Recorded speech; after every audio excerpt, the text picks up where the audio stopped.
Ideological subversion is the process which is legitimate, overt, and open. You can see it with your own eyes. All you have to do, all American mass media has to do, is to unplug their bananas from their ears, open up their eyes, and they can see it.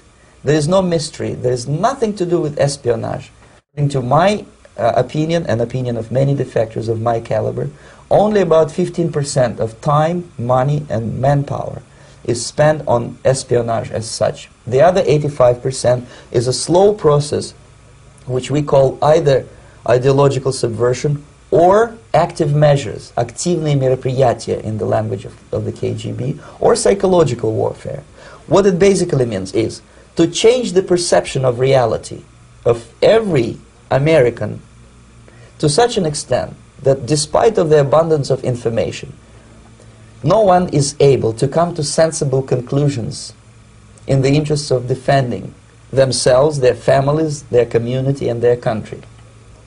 It's a great brainwashing process which goes very slow, and it's divided in 4 basic stages.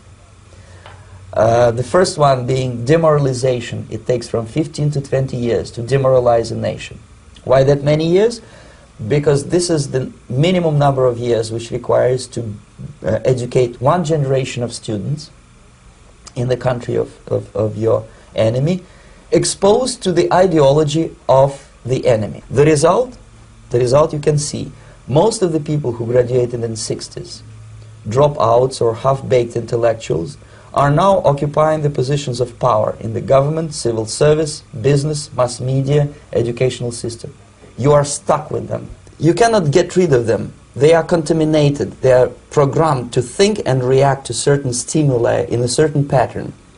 You cannot change their mind, even if you expose them to authentic information, even if you prove that white is white and black is black, you still cannot change the basic perception and the logic of behavior.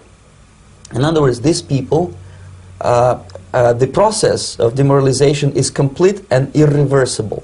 To get rid society of these people, you need another 20 or 15 years to educate a new generation of patriotically minded and common sense people who would be acting in favor and in the interests of United States society.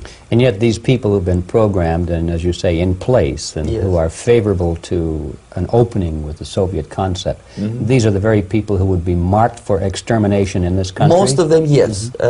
Simply because the psychological shock when they will see in future what the beautiful society of equality and social justice means in practice, obviously they will revolt. They will be very unhappy, frustrated people. Obviously they will join the links of dissenters, dissidents. Yes. Unlike in present United States, there will be no place for dissent in future Marxist-Leninist America. Here you can get popular like Daniel Ellsberg and filthy rich like Jane Fonda for being dissident, for criticizing your Pentagon. In future, these people will be simply squashed like cockroaches. Nobody is going to pay them nothing for their beautiful, noble ideas of equality. This they don't understand, and it will be a greatest shock for them, of course. The demoralization process in the United States is basically completed already. For the last 25 years. Actually, it's overfulfilled, because demoralization now reaches such areas where previously not even Comrade Andropov and all his experts would even dream of such a tremendous success. Most of it is done by Americans to Americans, thanks to lack of moral standards. As I mentioned before, exposure to true information does not matter anymore. A person who was demoralized is unable to assess true information. The facts tell nothing to him. Even if I shower him with information, with authentic proof, with documents, with pictures, he will refuse to believe it until he is going to receive a kick in his fat bottom. When a military boot crashes his balls, then he will understand, but not before that. That's the tragic of the situation of demoralization. So basically America is stuck with demoralization, and unless, even if you start right now, here, this minute, you start educating new generation of Americans, it will still take you 15 to 20 years to turn the tide of ideological perception of reality back to normalcy and patriotism. The next stage is destabilization. This time, subverter does not care about your ideas and the patterns of your consumption. Whether you eat junk food and get fat and flabby, doesn't matter anymore. This time, and it takes only from 2 to 5 years to destabilize a nation, what matters is essentials: economy, foreign relations, defense systems.